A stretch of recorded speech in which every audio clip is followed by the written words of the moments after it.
Hi everyone, I'm going to share my screen. This quick discussion is specifically about some language, particularly fundamental assets. Let's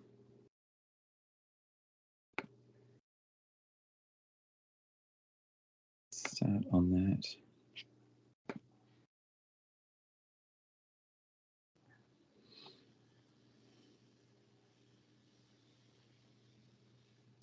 Okay, fundamental assets. These are some words that are significant to me, and I wanted to share them with you. They come from, I guess, master's work of mine 20 years ago, but I've used them ever since, and I find them really helpful, and I hope you do too. That's why I'm telling you about them.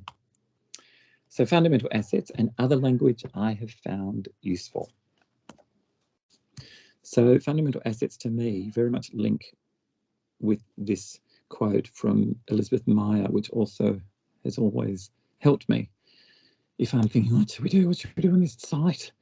You know, and her words were this, that the site speaks prior to the act of design. So just think about that a little bit. I mean, this gives the site itself agency, and it aligns, I think, with the sense of country that Indigenous Australians developed, and that we are grappling with, that we've written a policy framework, that we have a policy framework around, etc. But this idea that the site speaks prior to the act of design. And so I want to remind us about this sense of what happened in New Zealand with that river that was given a legal entity, and now that's been happening in Australia as well, where we have something like a river with a legal entity unto itself. And again, this aligns very much into this connecting with country document, and that humans are just one part of everything. So the site speaks prior to the act of design.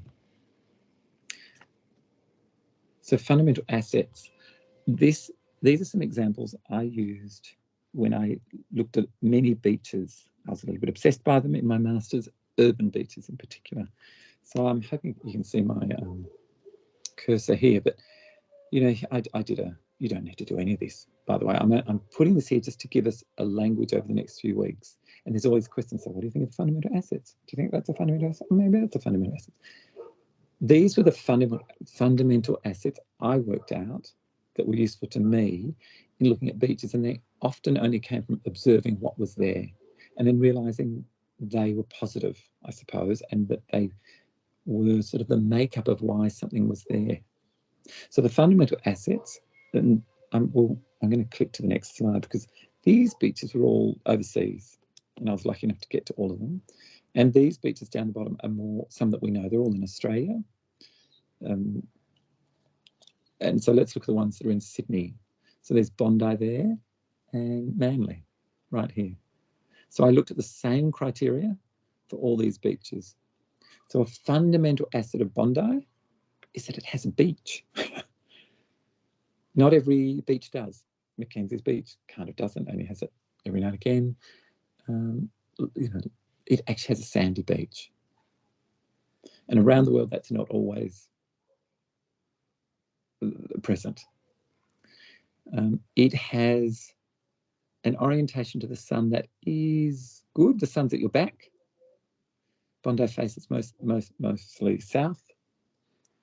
It is concave, so it, you know, it's a bit like sitting around a round table. There's something slightly enclosing about that, versus somewhere like what have I got there? You know, these long flat beaches. I'm looking at this going, why did I write Man? Oh, I guess Manly does too. All these Sydney beaches do. But Glenelg in Adelaide, and certainly some of the northern beaches, are not concave. You get those big, long, linear beaches where you're sort of, it's you, and there's that much less held spatial feeling. So I decided to think of concave as being a real positive to making an urban beach in this sense. Bondi has a dramatic crest announcement. Whoa, there's the ocean. When you come down Bondi Road, you can sort of see it. Has a dramatic approach announcement. As you come down, kind of get glimpses of it through through buildings. That doesn't happen at every beach. Those two things don't happen, but they happen at Manly and they happen at Bondi. Doesn't happen at Palm Cove. Palm Cove is up in Queensland, and you arrive and it's very vegetated, and you almost don't see the beach until the very last minute you're standing on it. Same with Cullen Bay in Darwin. Same with Glenelg in Adelaide. It's very flat. You sort of don't see them until you're on them. And in a way, that sort of wording, I think, of Christensen Park is you almost don't see the horizon until you're there. You don't see it until that very last moment. So I wouldn't say it has a dramatic horizon approach in that way. It's got a beach-wide view. You can see the whole beach. It's so kind of cool. Like when you're sitting at Bondi, everyone can see everything, which ties in with that concavity. So these are fundamental, unchangeable assets. Spatial and the way light works, you can't change them. These are great things to sort of work with on any site. Bondi has a moderate tidal difference. So unlike Cairns, which has a huge tidal difference, like beaches in Broome, huge tidal difference. And I think the moderate tidal difference makes for a very sort of pleasant, I guess, is a benign kind of word, urban beach use. It's more predictable than a huge tidal difference, which can be much more dramatic, etc. But leave boats stranded. Bondi has clean, fine sand, and again, that doesn't happen at all beaches around the world. We are very fortunate in Australia. It happens with many of them. It certainly happens at Bondi. Has rock pools. Not every beach does. Kids love playing rock pools. Adults love, messing around with them too. So I think that's a fundamental asset. It's not going to change. It's got smooth rocks. As you can see, Bondi actually was my top scorer of all my beaches, international and national. That's just a little sideline. It always ranked overall #1. It had all these things. Rock pools, smooth rocks. It has sunrises over water.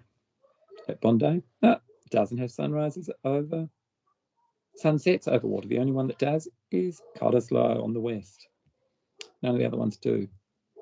But I put them down as assets. They're utterly unchangeable, fundamental, positive qualities. It's quite magic. You read the circadian rhythm of the earth. And it's got safe surf, as opposed to some of the national park beaches that can be wilder. It's got moderate winds, as opposed to extreme winds like, I don't know, Geraldton in WA. There's a few windy places around the place. And it has relatively warm water, as opposed to freezing water like which Seacliff, Sandy Bay down in outside of Hobart. Freezing. Salamanca. Oh my God, freezing. So that just to, you don't need to remember them or know them, but that's how I was thinking about fundamental assets on beaches. Another sort of piece of language, and I don't want you to really think of holding this too deeply. I'm just going to show you these 4 phrases, but the one I want you to really remember is this fundamental assets. Infrastructure connected web. So I looked at the way beaches might connect with a parallel main road or a perpendicular main road, or they might have public transport or dense urban fabric adjacent, or established economic base. They might have local use or tourist use or regional use, adjacent urban runoff, adjacent marina. So some of these things were sort of bigger webs, sort of public transport nodes, etc., etc. Again, just note that. And I don't think in this second year studio it needs to be too heavily dwelt upon, but certainly we know that there's buses that come near Christensen Park, and that it is linked to the Watson Bay Ferry, which is a big tourist feeder. They're probably our key links, connective links, or webs. Webs, connective webs. I always like the word web. Elaboration. So the way I use the word elaboration is this sort of building upon all the detailing of the adding of services. It's sort of like an inventory of a built space. Oh yeah, but like this gives you a language to describe why you like something. Oh, this is it. Let's see. When I was looking at all those beaches, Cairns has a manipulation of topography where they built the beach. Bondi doesn't have it, because part of its fundamental asset of Bondi is it's concave. It's got clean sand, etc., etc. Access to the sea. it might have been something that had to be built, which is definitely, that has happened for Bondi with the promenade walk and how you actually access down to it. Steps, etc. Cans you don't need to, you can just go straight in. It might have a promenade that's 0 to 5 metres. It might have a promenade that's 5 metres plus.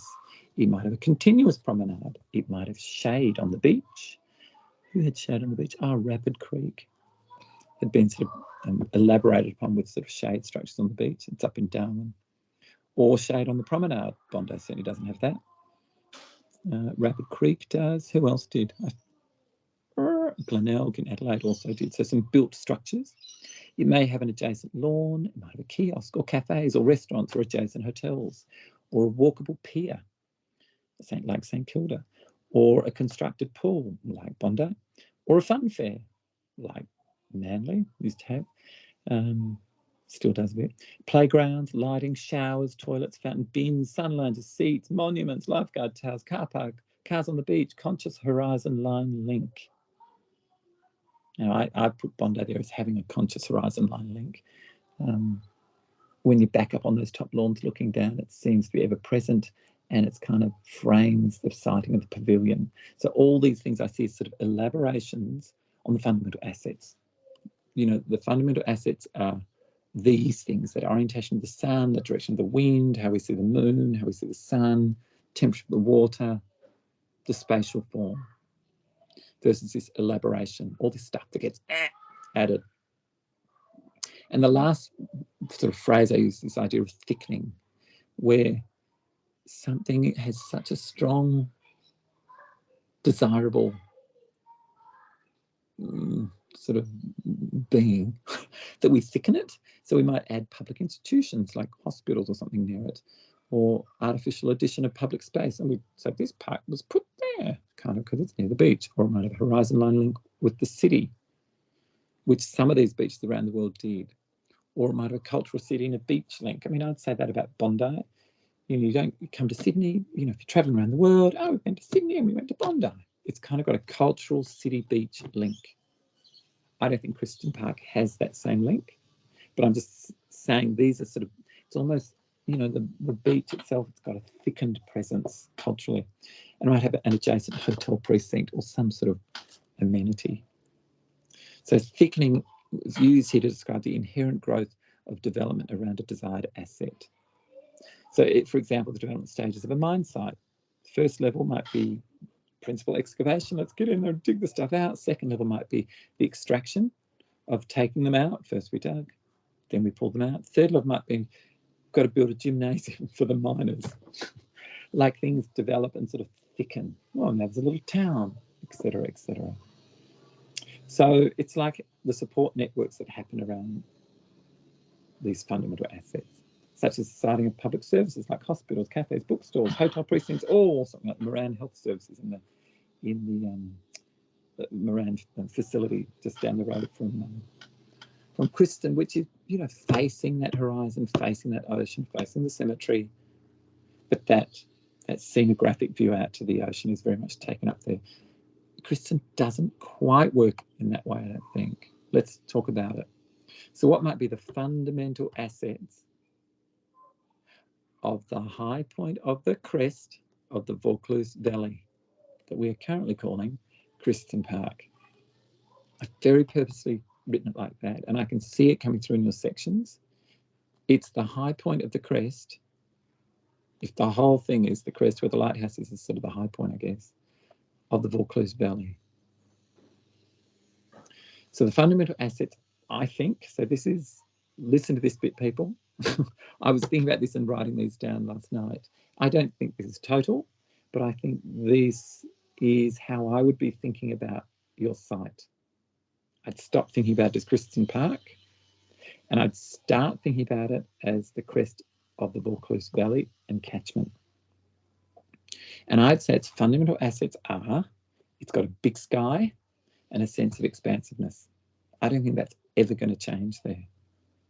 It's got a proximity or a lookout to the ocean forces, storms and air, you know, the power of the waves, and there's a big ship out there.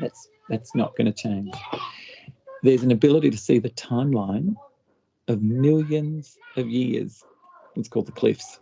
You can't see it from everywhere, but there are some points you can on the edges of, down near the playground area and over near the gyms. You can see them.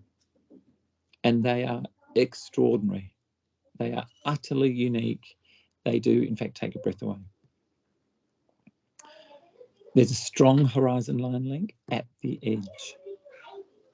We'll talk a little bit more about that in a minute. There's a dramatic crest announcement, meaning you get to the crest and there's over a 180-degree view from one horizon back to the other. You know, with, what are we, 80 to 85 metres high. So it means it's over 180-degree view as we look 31.5 kilometres out, 31.5 horizon line view. And I'm just mentioning something that I often think of because I went over into my master's, is development consumes the horizon. That's normally what happens. We build to the horizon, everyone wants a view out, hotels, etc. But here it sort of doesn't.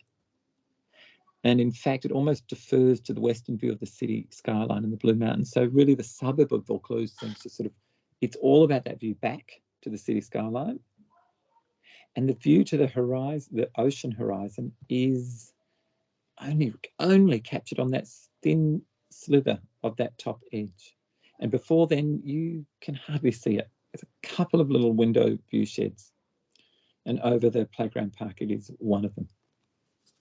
And over the other corner. So they seem to be at the two corners of both sides.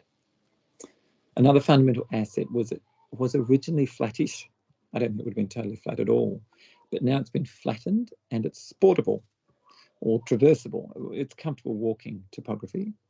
So, you know, it's a walk of the world. It's part of a walk of the world, like we see in southern Spain, like all, you know, parts of the UK. We're picking this sort of a whole walking track that all sorts of people are travelling to. The Spit to Manly walk, etc. It sees a walk of the world. And Christensen Park, this crest of the valley, the Vaucluse Valley, is part of a walk of the world, and certainly a potential walk of the world with its connection down to Bondi and North Bondi from Watson's Bay. Winds. Now, I would say let's talk about the winds, and some of you have done this very, very well. I should have one of your projects up here right now, showing in more detail what seasons the winds are strongest, when, from what directions they're strongest, and that varies over the year. There seems to be predominantly westerlies, but from memory that happens more in spring, and there's more of them. And then the southerlies are more in summer. And then there's also a northeasterly as well in summer. We could look at that in more detail on some of the information people have put forth. But I would say, what's the fundamental asset of a windy site? Well, it's going to allow rapid seed transfer of species, of species of plants that, you know, pollinate by that in that way. What an amazing site for it. And if it's mostly westerly, they're going to go towards the ocean, maybe down that cliff. And we've had some short conversation, or maybe it was Dave at Randwick Community Nursery mentioning that one of the cliffs down south, and it's got agapanths and something all the way down it, because, you know, the seeds drop down. And I would think this cliff face here has that same capacity, and certainly that Olearia tomentosa seems to be a species that could do that well. From an image that Dave shared with us that the Olearia tomentosa group has used. And so I'm hoping you all saw that in the presentations. We should share that around. So I just want to take winds on as a fundamental asset. Not always uncomfortable. Oh, it's always too windy for sport. Yeah, well, but what's the fundamental asset of having a really windy site? Can you have wind energy from it? You know, we've already got a lighthouse there.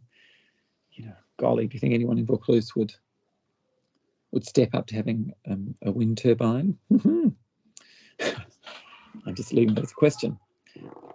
It's solid high ground.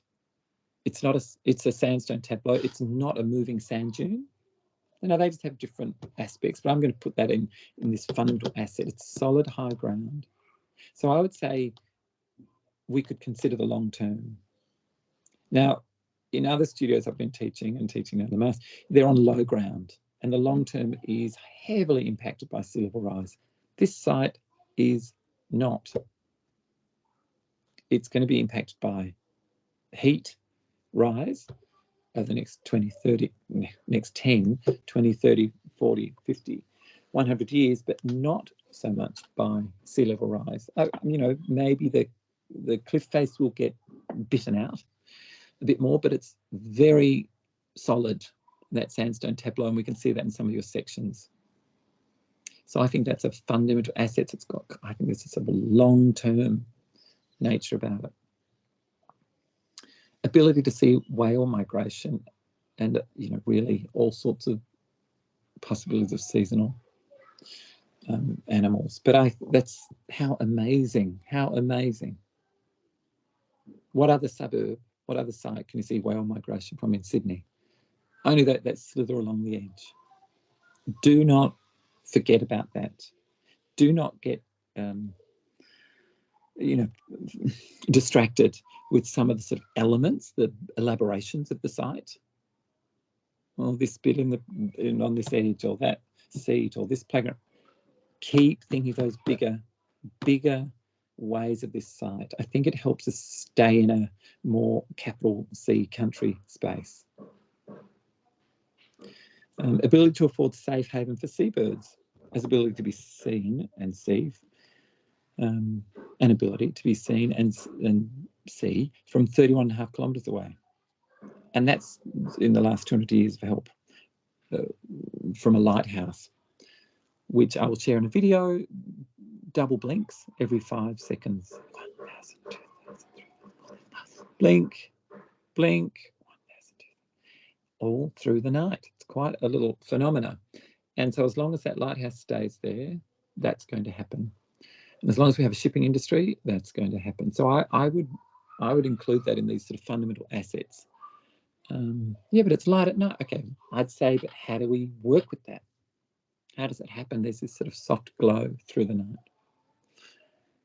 I'll put a video up about that. Another fundamental asset of Western Horizon view. So I would say that Western Horizon view, looking back to the Blue Mountains, is, you know, that whole sport field. It's like a Belvedere wide, like a huge wide sort of looking platform. It's wide and high, and the sense the cliff is sort of at your back, like, you know, it's there, but there's that sort of little hill. It's kind of at your back. It's a little bit protective, and it's enough to make you feel comfortable up there. A different experience right at the very edge, but most of the site has that Western Horizon view with a sort of safe, comforting sort of something's at your back, which is a phenomena Astra talked about. It was, you know, there's a sense of safety, but being able to look right up to the Blue Mountains. But not because that cliff is so bloody steep. But I think we all need to be thinking of that edge a bit more, really. The Eastern Horizon view, so looking out, so it's more like the top of a canyon, like being at the Three Sisters. It's literally standing on top of a sort of sheer, whoa, edge. Wow, my God. So, and there's a word that comes to mind called the sublime, where you feel so small up against the big vastness. And I was there early the other morning, you'll see in this video, and it felt even stronger, that utter darkness out there. It just felt overwhelming, is perhaps too strong a word, but I felt like a very small thing up against something very big. So I think there's two different experiences there, the Western Horizon view and the Eastern Horizon view. Another fundamental asset, never going to change. It gets sun and moon rises over the water. Amazing. Another one, you can stargaze. You can see the whole sky, back to that big sky and sense of expansive. You must be able to see eclipses there amazingly. You know, it's the highest point of the eastern suburbs. It's got to be the site in all of Sydney for that. Incredible. How do we use that? And certainly somebody suggested nighttime cinemas, and I think that sort of idea of using the park at night in a particular way is really terrific. But you know, this idea of stargazing there, what an amazing site to do that. Of course, light pollution is part of that, but because of that Western Horizon eastern horizon scenario, that cliff, you know, half of it is sheer black of the ocean. So I think, you know, there might be something to play with there. And you can cloud gaze by day, again, because of that big sky. I would say, for me, that's a kind of a list. I don't think it's comprehensive. I would hope that you could all have site visits yourself over the next few weeks and come up with new ones and go, I think this it happens here. It's really specific. So it's very local. It's very specific. It gives agency to the site. The site speaks prior to the act of design. And I think all of these fundamental assets, if you didn't do anything, all these things still work. And they are all amazing. So in a way, design's about not stuffing up, and often it's about removing, taking things out that, you know, we don't need. Were wrongly put there, were put there for other reasons. Just a little side note, because I do think it's interesting, the name Vaucluse, and I'm sure many of you know this already, derives from the Latin vallis closia, closed valley, as the valley ends in a cliff face from which the spring emanates. That wording is about Vallis Closia, which is in France. Oh, sorry, Vaucluse is in France, and that is what Vaucluse was named after. Kind of interestingly, it does that. The valley ends in a cliff face, but it does it in reverse. Like I think in the one in France, a cliff face is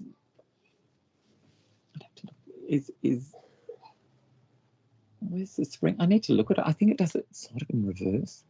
Anyway, can somebody look that up, the actual form? I'd love to see a section of Vaucluse in France. But yeah, I think it's the opposite. Like there's a cliff at the bottom of the valley, creating this closed valley scenario. And that does happen a little bit. And you see that in some of your medium sections where you've done beautiful sections that cut through of what I'd call the Vaucluse Valley. And I think we should talk about it like that, because it's a land, it's a topography kind of word. It's a catchment, it's a topography kind of word. Just going to take us back to Carolyn Pidcock's lecture and Befriend, Mend and Tend, because I think this way of thinking about fundamental assets ties in with some of her wording, you know, and hers is gentler, I suppose. And as we go, remember to take time to listen, hear, and think. So this is as if we're back at sight, but it's an ethic, you know, find joy with less. Find joy with less. You know, think of some of your master plan proposals. What could you do with less? What if you could do almost nothing? How would you find joy and still start to begin to achieve what you're trying to achieve? Savor small moments, flow like water, integrate the unexpected, enjoy and share experiences. Now, Barbara's tree rights plantings absolutely do all those things. Very little infrastructure, massive difference. Caroline quoted Mary McKillop, we can't do everything, we can't do nothing, but we can do something. And it is good to hold on to that one. It's good to hold on to that one, I think. The other phrase, I won't speak about it as long as fundamental assets, I promise. The other phrase I want you to become aware of, because I think it's sort of fundamental to us as landscape architects, this phrase of abiding events. Now, this was originally written by Tony Swain, and it was a book called A Place for Strangers, Towards a History of Australian Being. There's the reference. Down the bottom half of this page, I'm just going to read it. So it links us to this Aboriginal way of thinking in country. So here it goes. You ready? I'm just going to read it out a bit. Do try and listen, and hopefully at double, speed and a half. If you are, maybe slow it down. This is a bit long, but you need to kind of think about it. So Dreamtime, as T.G.H. Strellow has noted, Strellow was an anthropologist, I think in the 40s or 50s. Dreamtime emerged with a mistranslation of the Algira root, which has the meaning of eternal, uncreated, springing out of itself. Altira Rama, literally, to see eternal, is the evocative description for human sleep dreams. But the so-called dreaming is derived from Aljitinga Nyambakala, which derives from Algira. The anthropologist Strelot grasps at the translation, quote, having originated out of its own eternity, so a sort of time factor, as the closest possible English equivalent. So this is the, I think it's 40s, 50s, and anthropologists are trying to kind of come to terms with this Aboriginal people of Australia. Who are they? What are they? How can we? So that, you know, dreaming is a mistranslation of an Aboriginal word. The word dreaming or dreamtime has nonetheless worked its way through academic definitions, back through popular culture, spreading through virtually all of Aboriginal English as a kind of self-fulfilling academic prophecy. As linguist Eve Fells says, dreamtime is a compound word dreamed up by an English speaker who could not understand the Aboriginal languages. Isn't that brilliant? I mean, that cuts through a lot there. So this is that don't believe too quickly sort of thinking. You know, connecting with country. What is dreaming? I mean, we don't really. I don't feel I hear the word dreamtime used so much, but certainly it's been used a lot for about a century, and it's kind of like the other. We get to sort of think of Aboriginal culture as this. They've got their own dreamtime, this sort of spiritual thing, but it's Andre 2017. Sorry, let me just get rid of that. I'll just continue. Following Strelot's rendering of the original Aranda meaning, which meant eternal events. Okay, that's important. Eternal events. Approaches the reality, but perhaps still harbours too many unjustified time reference. As has been pointed out by others, this text is old. Aboriginal people constructed their world in terms of rhythmed events. And so we might better inquire into the nature of the so-called dreaming as a kind of transtemporal class of events. Tony Swain says the words that I find most applicable in English are abiding events. Collectively, these form an abiding law. Abiding, which means to live in, has the advantage of not only adjectively conjuring up something of the transtemporal quality of notions of the eternal, so it sort of brings in time, and enduring, the eternal and enduring, but also, as we will see more positively and importantly, it has the significance of, note the bold, residing in a place. Living in a place, residing in a place. So there's a sense of time and residing in a place, the idea of rhythmed events. They keep coming, they keep coming in. Okay. Law, too, probably derives from the Old Norse lag, which is a due or fitting place, and thus shares the connotation. Oh, the Aboriginal law of this place. And this brings me, this is Tony Swain, and this brings me to the rationale of the preceding extensive examination of Aboriginal time. For I now wish to show that the tragedy of the dream time is not so much the inaccuracy of translation, but rather, here's the key bit, but rather the fact that it has blinded us to the true significance of the concept.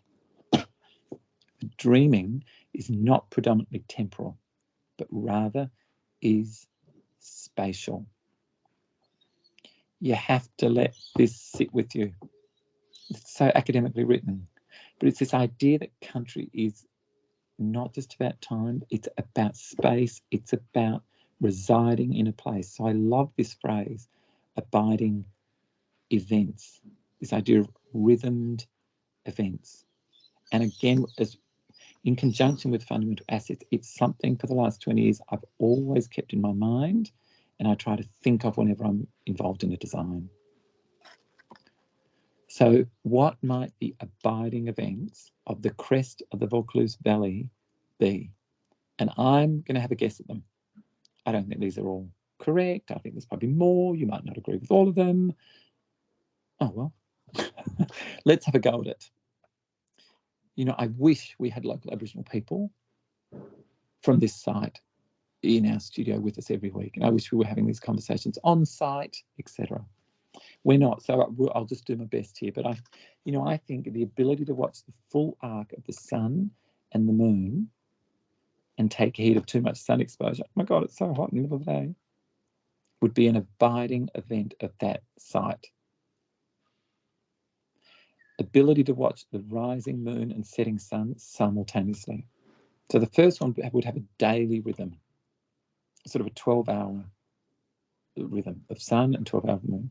Watch every day of the year, when there's a moon. The second one, ability to watch rising moon and setting sun simultaneously, maybe that's only every 3 or 4 weeks when there's full moons. But again, it's the key word there is every 3 or 4. So rhythmed events happen. Now it just shifts your mind right away from a private school sport field, which is what this site appears to be. But I need you as landscape architects of whatever year, first, second, third, fourth, or masters, to see the site and to work with the site and not with all the cultural elaborations we've got on it at the moment. We have to work with them, of course, because they're the pragmatics. But you need to always be bringing things back to the fundamental assets and the abiding events. And when you do that, you make really great decisions. You really do. It's like, oh, that works. And what's another abiding event? I'd say that 12-hour sun arc. I'd say the sun and the moon rises over water. So that's really specific. Every morning, the sun rises over water. Every evening, the sun and moon set over the harbour and the Blue Mountains. It's incredibly scenic, incredibly picturesque scenic. It's got that foreground, midground. It's got sculptures of the Sydney Harbour Bridge in it. It's an incredible sunset up there.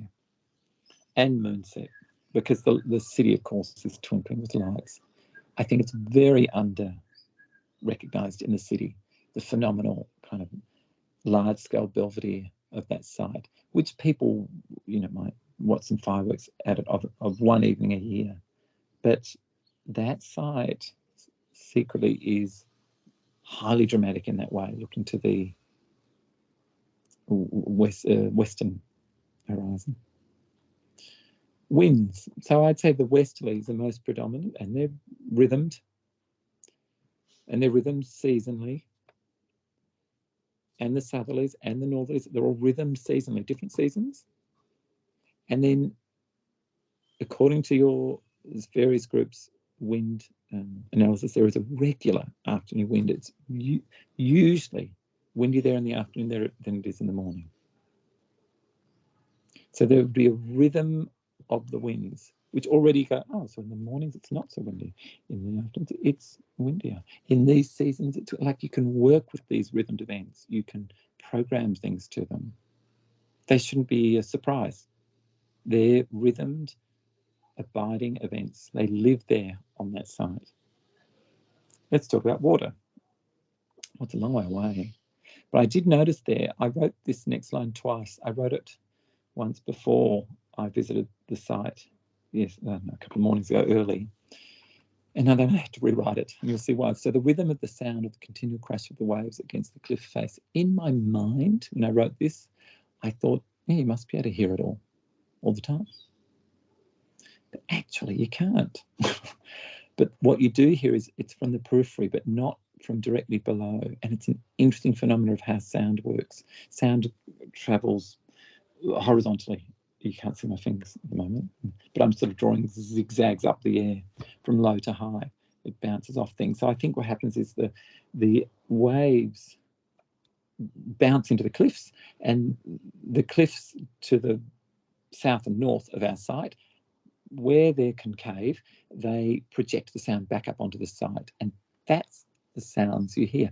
When you're actually out at the edge, you almost don't hear what's happening below. It's so far below.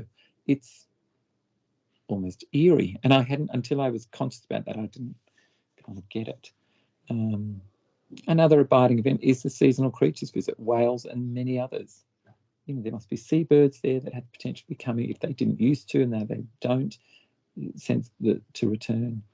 You know, I did wonder, an abiding event is another abiding event there that lives of the site is the lighthouse light. And when you watch my nighttime video, you sort of go, oh yeah, it's a bit of a unique thing. I'm not quite sure how to acknowledge it, whether it even needs acknowledging it. But the fact that it has a flashing, pulsating, double pulsating light every 5 seconds on the site is very unique. Don't know any other site that has it. Just to revert back to Carolyn Pidcock and her use of the word mend, to repair something broken, torn, or worn. I'd say that site is. How to restore to good condition. That's what mending is. How to make whole. How to fix. Mending is a profound act of restoring integrity to an object and our relationship with it. And we will spend the next few weeks in your individual designs looking at this profound act, because I think we can restore integrity by considering fundamental assets and abiding events. That's it for